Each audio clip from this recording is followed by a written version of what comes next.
Welcome to the O-Level Chemistry Lecture Series. Today's topic is on energy changes, and to begin with this lesson, please have ready on hand the notes on this topic. The lesson will be delivered through PowerPoint, which will closely mirror the flow of the notes. So if you do not have a copy of the notes, you can obtain them from the photocopy shop. So these are some of the recommended additional practices. And here's it, energy changes. So before we begin with this topic of energy changes, let's think about something. So imagine that you are holding a barbell, holding a huge barbell over your shoulders, and you are doing a couple of squats. So initially, before you do your squats, you are full of energy. You are not perspiring. You feel normal. You're not sweating. You're not breathing. Your breathing is not labored. As you do more and more squats, after some time, you will start to feel yourself getting a bit warm. You will feel tired.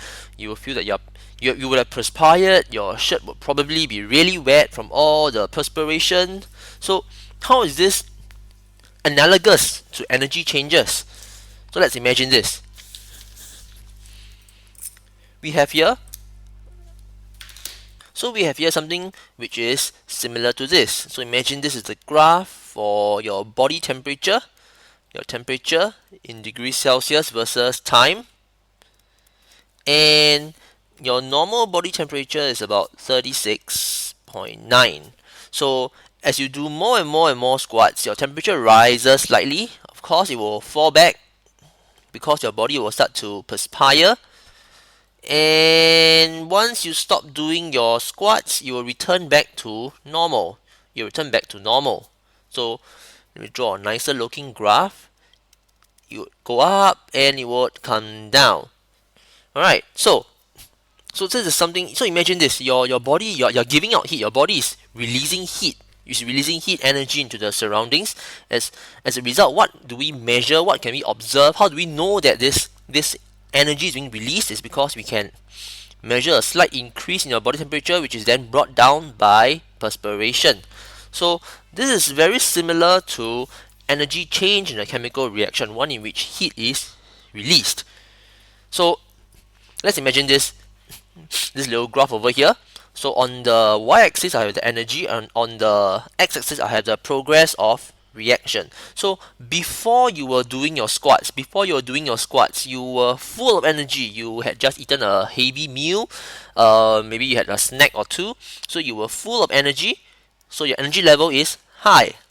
So let's imagine this is the reactants, because in the normal reaction it will be reactants giving you the products. So the reactants now is you before the squats, products now is you after the squats. So before you did the squats, you were full of energy. At the end of the day, after you finish doing your squats, you will be tired, weak, perspiring, and you will have less energy than what you would have started off initially. So where did this energy go? It was released to the environment, and we indicate this with a delta H. So delta H, we pronounce it as delta H. Delta basically means change, and H here represents enthalpy. So when these two words are put together, we get change in enthalpy, or what we call enthalpy change. So there are two main types of energy changes. One is an exothermic change, one is an endothermic change. So by the word exothermic, exo means out. You're releasing it out. This is the reaction vessel. You're releasing energy out into the surroundings. So it means that you would have started off with a higher energy level, and as you release energy, your end of the day, your products would have less energy than you started off with. So because you release energy, we give the enthalpy change a negative sign. So delta H is less than 0 because it's a negative sign. An endothermic reaction, on the other hand, is a reaction in which energy is absorbed from the surroundings. So you take in energy from the surroundings. So what happens? If you take in energy from the surroundings, it means that at the end of the day, the products would be of a higher energy level than the reactants. So we call this a positive enthalpy change. So delta H is more than 0. So if you are the observer, for an exothermic reaction, you would expect to see a increase in temperature. For an endothermic reaction, because you are absorbing heat, you are removing the heat from the surroundings, what you would expect to see would be a decrease in temperature. So now let's move on to checkpoint 1. Pause the video now to attempt the checkpoint. Continue with the video once you are done. So in checkpoint 1, you are supposed to determine the reaction between magnesium and dilute hydrochloric acid. So this is an acid metal and a metal acid reaction, and you would know that a metal acid reaction would give you magnesium plus HCl. You will get MgCl2 plus H2. So you get a salt and hydrogen gas. Balance the equation. State symbols solid, AQ, and gas. So this is the first part of the question, the reaction. So draw an energy level diagram now to show the changes in energy levels of the reactants and products. Changes in energy level. So take note, this is an energy level diagram. So it will look something like this or this. So which one do we choose, the exo or the endo reaction? So in most cases, a reaction will proceed more easily if overall the enthalpy change is exothermic. So we assume that it is an exothermic reaction and we draw the energy level diagram. So how do we go about drawing this? First of all, we draw in the axis. So we have the y-axis and the x-axis. Make sure you draw in the lines with your ruler. So this is the energy in joules or kilojoules, and this is the progress of reaction. We don't actually use time for the x-axis because the energy level diagram is technically a 3D diagram. So we have simply removed two of the axes and two of the data points here to draw out this energy level diagram. So given that this is an exothermic reaction, we would expect that the energy level of the reactants will be higher than that of the products. So one up and one below. So what are the reactants? In this case, this is Mg and HCl, and we have the products as MgCl2 and H2. So this is an exothermic reaction, so you draw an arrow going down from the top to the bottom. Okay, let me draw a nicer looking one. Energy in joules, this is the progress of reaction. And we have one line on top, one line below, arrow going down. Make sure that this arrow here, this arrow is crucial. Why is this arrow crucial? Because this arrow going downwards represents the enthalpy change of the reaction, which is less than 0, and it must start from the energy level of the reactants here. Take note, it must start from here and it must end here. It cannot exceed the energy level of the products, and it cannot go beyond that of the reactants. It must start exactly here and it must end exactly here. This is a marking point that the Cambridge examiners look out for, so please take note. This is very, very important. So drawing wise, all drawings are supposed to be done in pencil or labeling in pen. Okay? Right.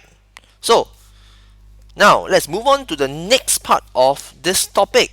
So just now I mentioned that a reaction is more likely to proceed if it is an exothermic reaction. So why doesn't a reaction such as the one shown here take place, like spontaneously bursting into flames? Or you know that when you strike a match, it will burn. It will burn and then there will be a flame. But left by itself, why doesn't the match catch fire? So to explain this, we move on to the next area. So this is a little bit of a recap on collision theory. So for something to react, the particles must first collide. So if I have a particle, they must first collide, and they must collide with sufficient energy and the correct orientation.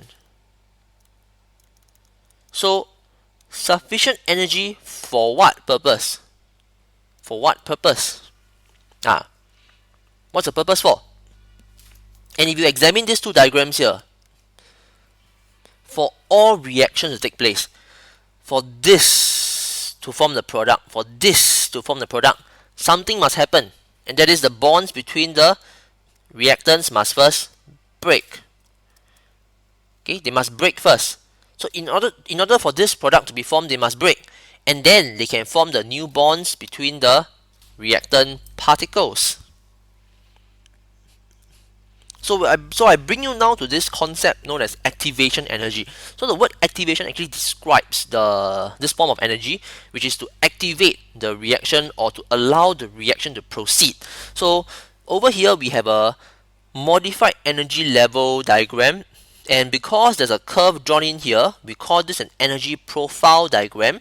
If you ignore this curve over here, and ignore this entire part over here, it's simply an energy profile diagram. Reactants to products, enthalpy change less than 0 is less than 0. This is enthalpy change less than 0.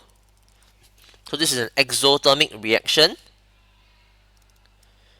And we have this little graph here which shows the actual energy changes occurring when the reactant particles move towards each other, collide, and then break apart and re-react again to form the products. So over here, from the energy level of the reactants upwards, this part here, it represents the activation energy. Okay, it represents the activation energy. For a more accurate representation, draw the arrow going upwards, because activation energy is always going in. It's always taken in by the reactant particles to break apart before they react to form the products. So the energy profile diagram shows us a few things. It shows us 1, the reaction is exothermic. 2, it shows us the activation energy required by the reactants before they can form the products. So this is a diagram showing the activation energy for an endothermic reaction. Same thing. You have the reactants here and the products here. Arrow goes upwards because this is endothermic. And this is the activation energy. Again, the arrow should be drawn going upwards. Notice it is always upwards. Because this is the amount of energy required to be taken in by the reactants before they can react to form the products. Alright? So a little bit more about activation energy and how how activation energy actually affects the reaction. So imagine this. Before we move into bond breaking and bond forming, if we were to imagine a reaction with an activation energy level with an activation energy that is so great versus one that is about probably 1/3 of this one, you would be able to make a deduction to say that this reaction, if I call this A, reaction A will proceed more readily than reaction B, because for reaction B to proceed, the reactants actually need so much more energy before it can start to react to form the products. So where is this activation energy from? It is actually the energy required to break the bonds. Because only when the bonds are broken, then can the particles of the reactants come together and form the products. So first of all, to break a bond, if I have a molecule like this, to break this bond, I will need to put in energy. Correct? Imagine yourself trying to break a stick over your leg. Definitely you need to use energy to break the stick over your leg. Hiya, pia. Correct? So this process of breaking the stick requires you to put in energy. Similarly for bond breaking, you have to break the bond, and this requires energy to be taken in, and because energy is taken in, the reaction to break the bond is endothermic. Break. Energy needs to be taken in. The next part of a chemical reaction after the bond breaks is bond formation. So for the bond to form, the particles of the reactants are moving around. They are moving around really quickly, and to allow them to come together, they must move around a little bit less. They must move around a little bit slowly. And where does this energy go? It is released into the surroundings. So when the energy is released into the surroundings,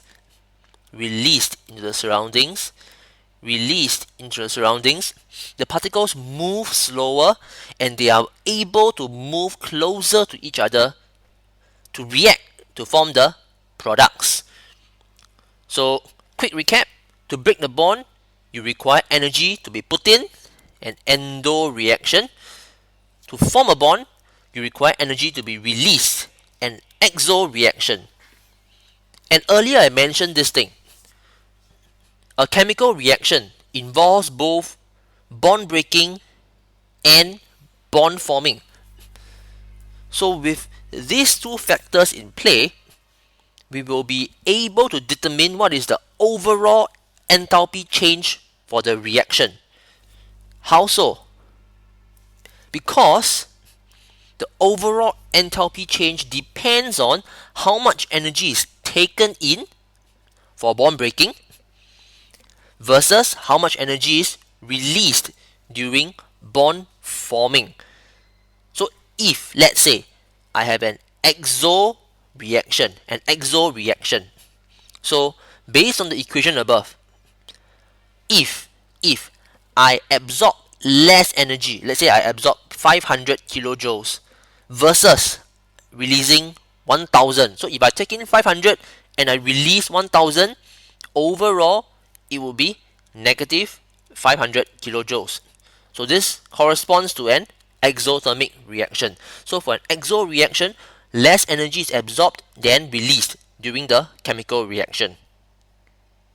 Conversely, for an endo reaction, I must absorb more energy than what I released. So if I absorb 1000 kilojoules and I release 500 kilojoules, I still have a net of 500 kilojoules. I still have a net of 500 kilojoules as retained by the products. So this corresponds to a endothermic reaction. The net of the reaction is an increase in energy. The net of this reaction and exo reaction is a decrease in energy. So if I draw the energy level diagrams, the net is a decrease. If I draw the energy level diagram, the net is an increase. So what is this increase here? This is 500 kilojoules increase. What is this decrease here? This is a 500 kilojoules decrease. So now let's quickly move on to a worked example to better illustrate how the energy absorbed and released during bond breaking and bond forming come together to give you the overall enthalpy change of a reaction. So what you have here, what is given here is the bond energy. It's the energy required to break the bonds. So to break the HH bond, I need 436 kilojoules per mole. So if I have 1 mole of H2 and I need to break all the bonds in every single H2 molecule, I will need 436 kilojoules. Same for OH here, 464, and the O double bond O, 497. Right? So I need to now find the enthalpy change for the reaction between hydrogen and oxygen. So this is a H2 plus O2 gives you H2O, correct? So H2 plus O2 gives H2O, and I must conclude whether this reaction is exo or endo, and I need to draw the energy level diagram for this reaction. So there are a few parts here. So first things first, I must of course write the balanced equation. H2 plus O2 gives me H2O, balance. And now let me determine the number of bonds to be broken. So because if you recall the reaction, overall is equals to energy for bond breaking minus energy for bond forming. So how many bonds are broken. I have two H2 here in this question, in this equation. So each H has a single bond here. If I have two of this, it means that I need to break two H bonds. For O2, it's O double bond. So there's only one O2 in this equation. So I need to break 1 mole equivalent of O2 of OO double bond. Over here I have water. So if you recall, water has a shape, has a V shape like this, and there are two OH bonds. There are two OH bonds. So because I have 2 molar equivalents of water, in all I would have 4 OH bonds to be broken. So the next step is to input this data into the equation. I need to break 2 HH bonds.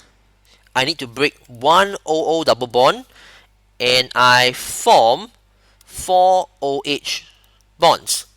So calculating, it gives me minus 487 kilojoules. So I can conclude that the reaction is exothermic, because the energy level of the products now is less than that of the reactants. So this is an exothermic reaction. So to draw this very simple energy level diagram, I start off with my y-axis, x-axis, progress of a reaction here, energy here, my reactants and my products. Make sure you fill in this. Do not write reactants only. Do not write products only, because in this case you know what are the reactants and you know what are the products. So they react together to give you water. Overall enthalpy change minus 487, exothermic reaction. So this value is actually quite large. So do you recall there was this airship which blew up, the Hindenburg disaster? So the Hindenburg was actually filled with hydrogen gas, an extremely flammable gas, and there was probably an electrical error and a spark which resulted in the H2 gas combusting, burning with oxygen, forming water vapor. But during the course of the reaction, a huge amount of energy was released and resulted in the catastrophic death of all the passengers on the airship. So now, after working through the worked example, let's go on to checkpoint 2. So what information does the energy level diagram in the worked example on page 6 tell you? So basically, it tells you, first thing, the reaction is exo. So what does it mean by exo? It means that more energy is released during formation of the bonds than absorbed to break the bonds. Okay, more energy is released than to break the bonds. If you can't remember the more energy released or less energy released, it's very simple. Just remember this equation. Overall equals to energy required for bond breaking minus energy required for energy released for bond forming, and you substitute in any random value. So let's say we put in 100 here and 200 here, I will get negative 100. So from here we can see that this is an exo reaction and more energy is released during formation of the bonds than absorbed during the breaking of the bonds. So conversely, if you put in 200 and 100 here, you will get a positive 100 and you will get an endothermic reaction. So this is how you actually remember the difference in the energy. So first thing we know is an exothermic reaction, and because it is an exothermic reaction, we can also conclude that the energy level of the reactants is higher than that of the products. So the reactants part is higher than that of the products, and this is the enthalpy change, which is minus 487 kilojoules, right? Yes. Okay, so now attempt checkpoint 3 by yourself. Pause the video now to attempt the checkpoint. Continue the video once you are done. Checkpoint 3 gives us the bond energies of a couple of bonds here, and they ask this question: which of the bonds listed above is the strongest? So it's pretty obvious when you look through everything here. The strongest bond would be the carbon-carbon double bond, 612 kilojoules per mole. The carbon-carbon double bond. So is the double bond between two carbon atoms twice as strong as that as a single bond? So let's take a look. This is 612 versus 348. Is it twice as strong? Actually, if you look at the value, straight away the answer would be no. What is 348 times 2? It is definitely more than 612, right? So from this data here, you can conclude that it is not twice as strong. It is only about 1.75 times that of a carbon-carbon single bond. Right? It's only about 1.75 times that of a carbon-carbon single bond.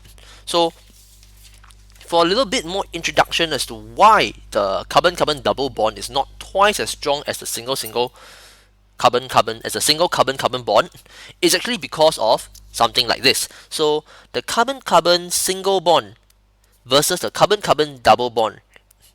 So there's this. This is a little bit or more on A levels already. So if you want to skip this part, no problem. Please fast forward. So this is actually called the sigma bond, and this is a pi bond. So a double bond is actually comprises a sigma bond and a pi bond. So in orbital theory, the sigma bond is actually formed by the direct overlap of the orbitals. A direct overlap of the orbitals. So if there's direct overlap, this will be a much stronger bond. The pi bond, on the other hand, is actually formed by a collateral overlap of the p orbitals. So it is more of a, it's a bit further away. It overlaps this way to give you a p orbital here. So it's something like this.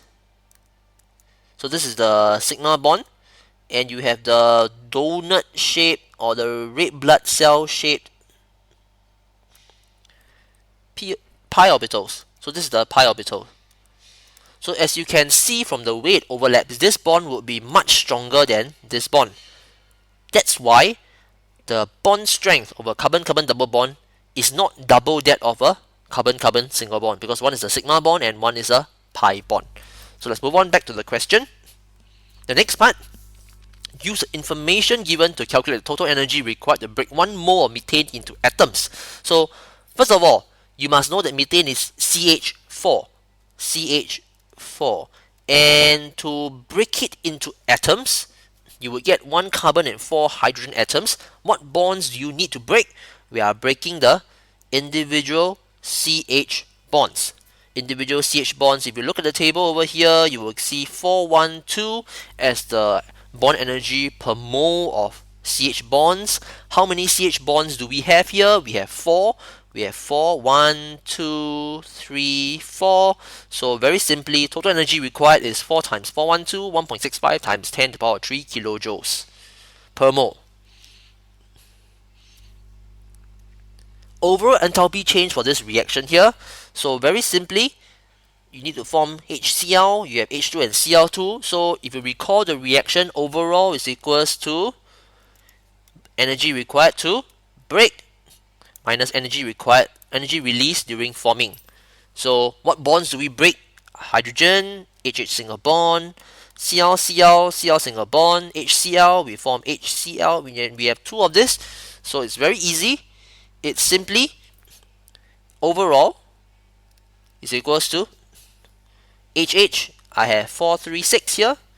So it's 436 plus ClCl, 242 minus 2 times HCl, 431, and I will have the answer.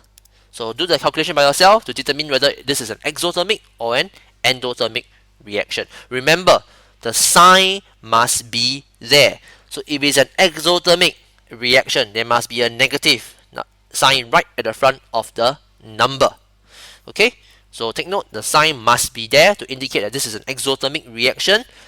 Or if it's an endothermic reaction, the positive sign must be there. Do not exclude the sign. The sign is very, very important. So we now move on to the next part of this topic on hydrogen as a fuel. Before we move on to fuel cells, so is hydrogen as a fuel good or bad?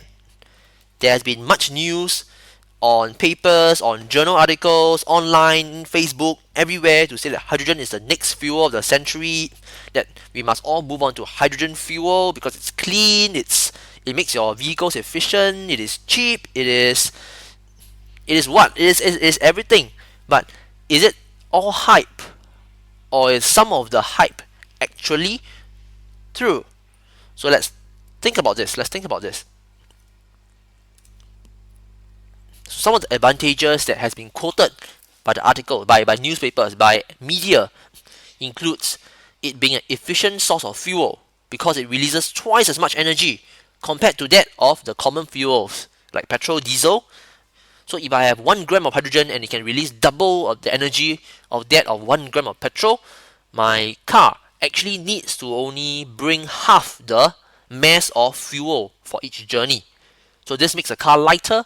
If the car is lighter, you actually require less energy to power the car. So everything adds up to more cost efficient and more fuel saving mode of transportation. And it is a renewable source of energy. Why? Because we can obtain this from the electrolysis of water. So when we pass a current through water, H2O actually decomposes to give me H2 and O2. And where can we get water from? We can get water from the sea. So essentially, we have an almost limitless source of hydrogen fuel on planet Earth, because more than 70% of our planet is covered with oceans. So plenty of seawater for electrolysis to take place. And if you observe the reaction on top here, if we flip it around, this is the combustion reaction. So what do we get coming out from the exhaust pipes of a car burning hydrogen? We get water. So in fact, we could actually condense this water, and the water could be channeled back to, let's say, maybe cooling of the car engines.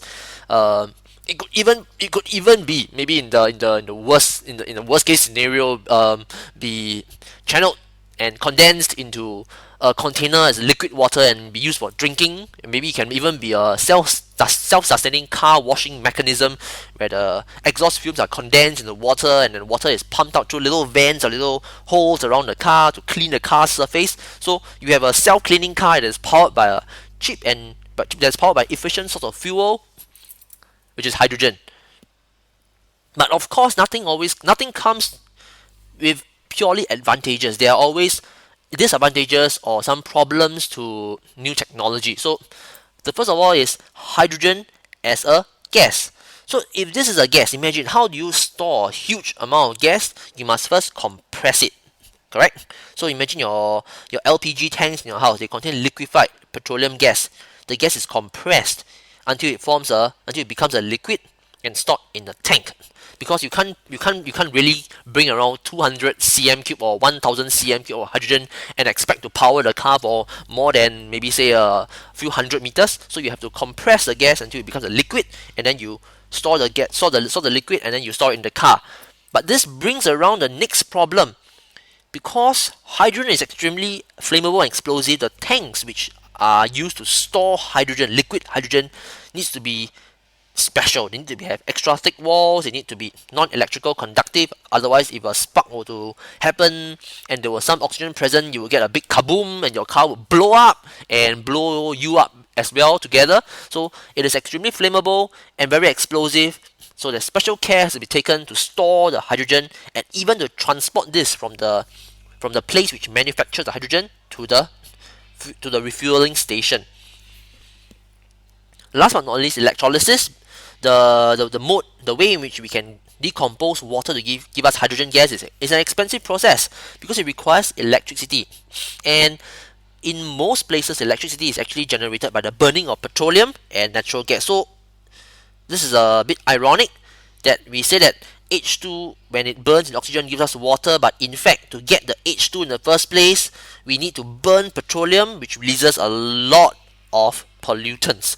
So some other ways in which we could possibly get the electricity for electrolysis, clean ways includes stuff such as geothermal power, maybe nuclear power, and of course hydroelectric power. So in places where there's plenty of these cleaner ways of generating electricity, we could probably get very clean H2, and this very clean H2 can be burned in O2 to give us water. So in this instance, then we can say that H2 is actually a cleaner fuel.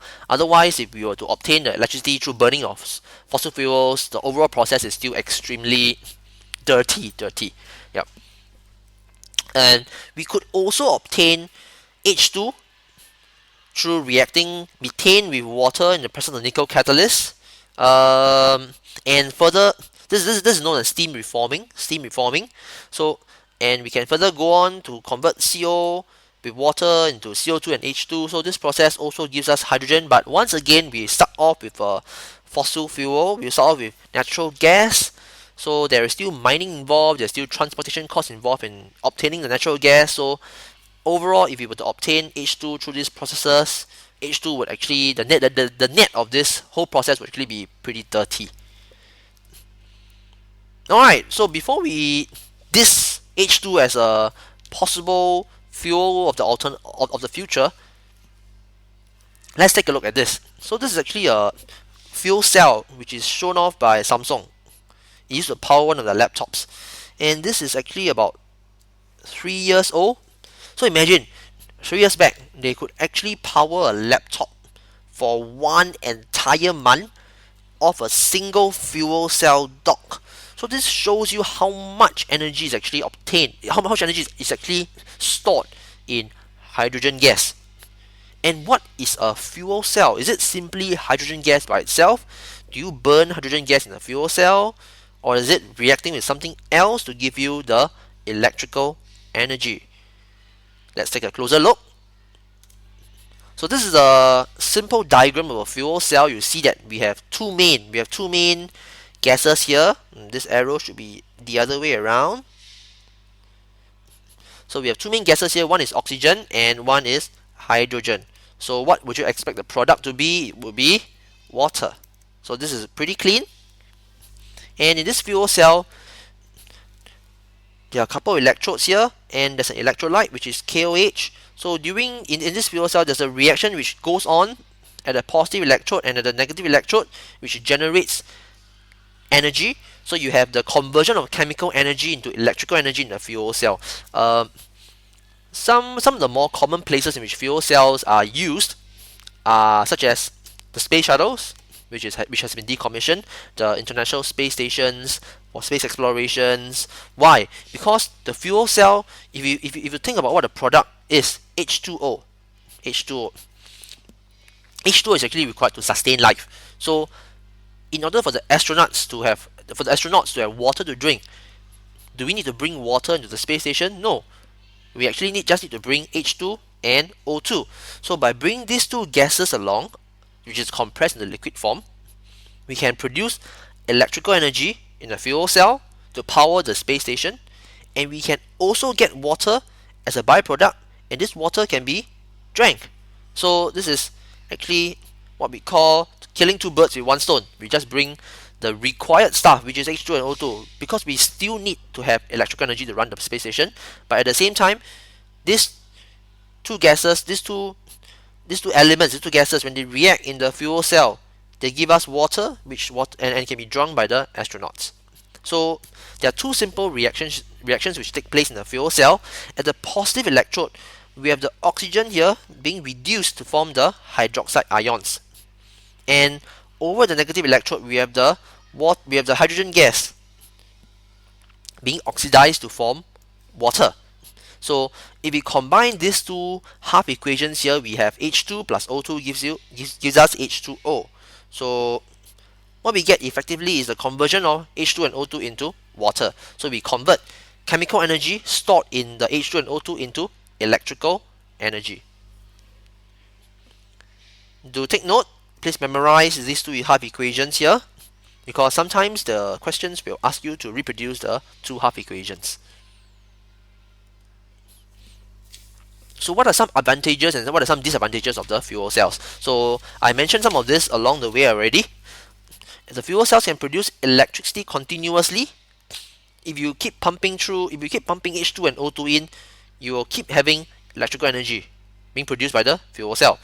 So there's no need to replace the cell. So it's like a torch. Imagine you have the cell in the torch. After some time, the cell is depleted. You must stop the torch, take out the cell, put in a new cell, and then on the torch again for there to be light. But in a fuel cell, it's a bit different. You continuously pump in H2 and O2, and you will continuously have electrical energy. And this is a very efficient form of conversion of chemical energy into electrical energy. It's very efficient. That's why it is used in those critical missions such as space explorations. And water, which is a byproduct, as I mentioned, can be consumed. So we don't need to bring water onto the space station. We just bring a little bit of water. A small volume is enough. And during the generation of electricity, the H2O produced in the fuel cell can be consumed. But of course, there's always a catch. There's always a catch. For something to be so efficient, usually it is expensive. So H2 gas is pretty expensive. Getting O2 gas, a large volume of it, would also be expensive because you must do fractional distillation of air.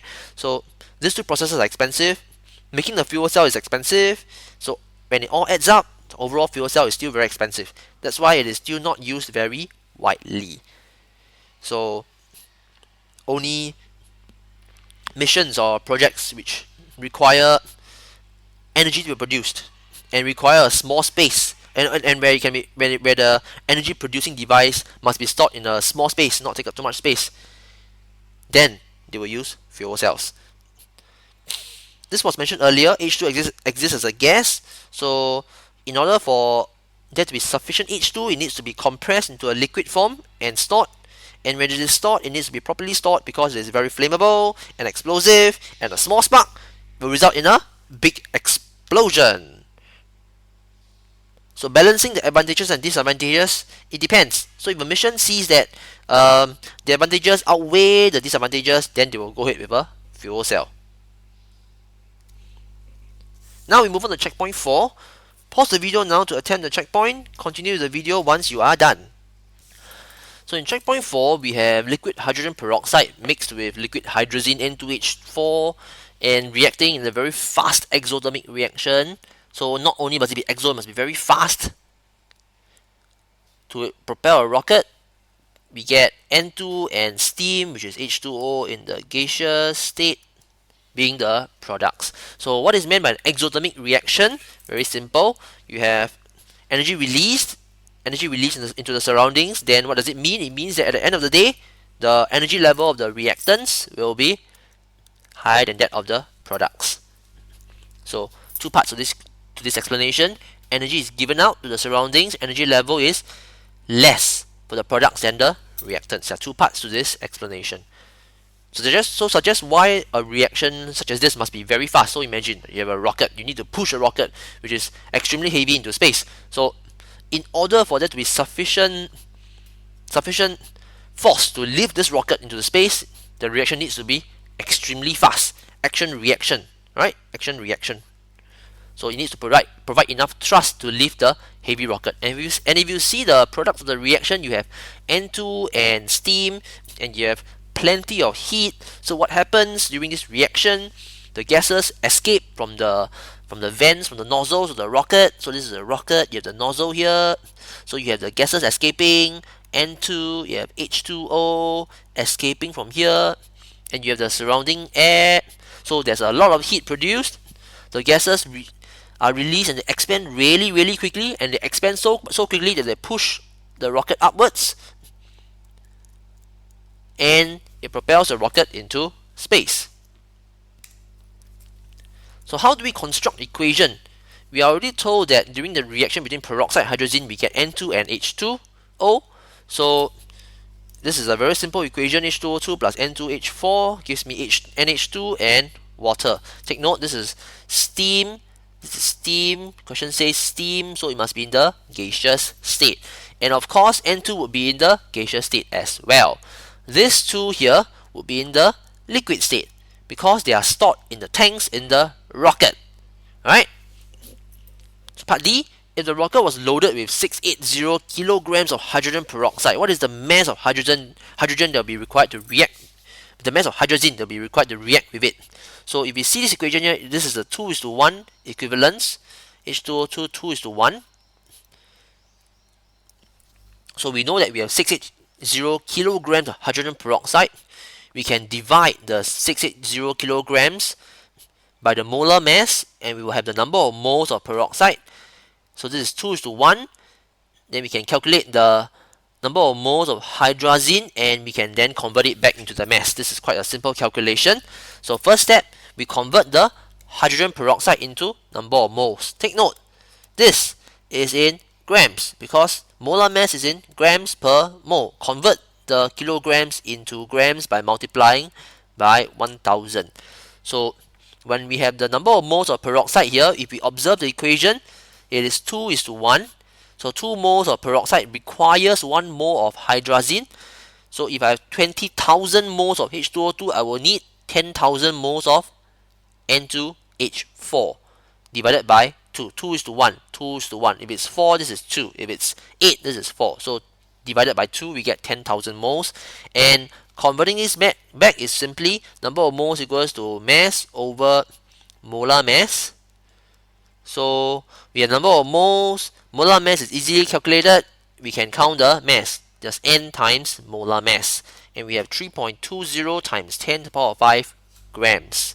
If we convert this back to tons, or if we convert this back to kilograms, we would have 320 kilograms. Moving on to question 2. This is a fuel cell question. The reaction at the anode and cathode is given to you. So first of all, what is the name and formula of the ions present in the electrolyte? The electrolyte here is KOH. So the ions present would be K plus and OH minus. And at which electrode does oxidation take place? Give a reason for your answer. Oxidation takes place at the anode. Why? Because hydrogen is oxidized to form water. So let's take a look. Hydrogen has a oxidation state of 0.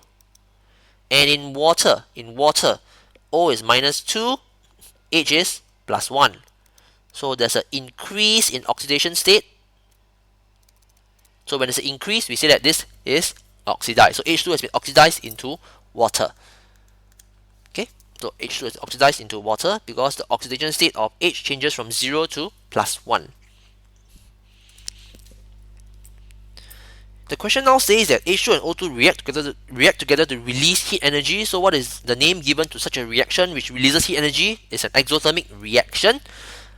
Energy profile diagram for this reaction, what does it mean? It means that it will be a exo. So reactants, energy on top, in joules or kilojoules. This is the progress of reaction. We know that the reactants have a higher energy level than the products. What is the reactants in this case? We know it's H2 plus O2. Make sure it's balanced. H2 plus O2 gives me H2O. So you have half of O2. And over here we have H2O. So this is an exothermic reaction. Your enthalpy change is negative, goes down. Delta H is less than 0. And there you have it, an energy profile diagram for this exothermic reaction. The last part of this question. Okay, this part here actually shows you a way not to do this question. If you understand more concept properly, you know that this is the very, very long and tedious way. So what volume of O2 is measured RTP? Measured RTP is required to completely react with 1.2 dm cube of hydrogen. So I have 1.2 dm cube of hydrogen at RTP. So think about this. This is in the gaseous state. This one could be in the gaseous or liquid state. We don't really need to care because we are determining the volume of O2 here. And if you recall, 1 mole of a gas, of any gas at RTP, is equivalent to 24 dm cube. Alright? So 1 mole of any gas at RTP has the same number of particles. So if I link this back here, if I have 2 molar equivalents of H2 here, and this is 1.2 dm cube, to react with O2, how much O2 do I need to completely react away all this hydrogen? It is simply 1.2 divided by 2 to give me 0.600 dm cube. Why? Because I can simply write this. 2H2 is equivalent to 1 O2. So the volume of H2 I have is 1.2 dm cube. So based on the relationship above, the volume of O2 required would be 1.2 divided by 2 equals to 0.600 dm cube. Answer in 3SF, because this is the final answer, 0.600 dm cube. One step solution. Alright. So for those of you who did it in this way, this is the long-winded way, really slow. You still get the correct answer, but this is not advisable. So now we have come to the end of this lesson. Look through the notes again, look through your tutorials if you need any more, further clarifications, if you need to dispel some doubts, look through the worked examples. This is a pretty simple topic, energy changes. Usually it's linked together with the next topic on speed of reaction. So that's all for today. Thank you and see you in the next lecture series.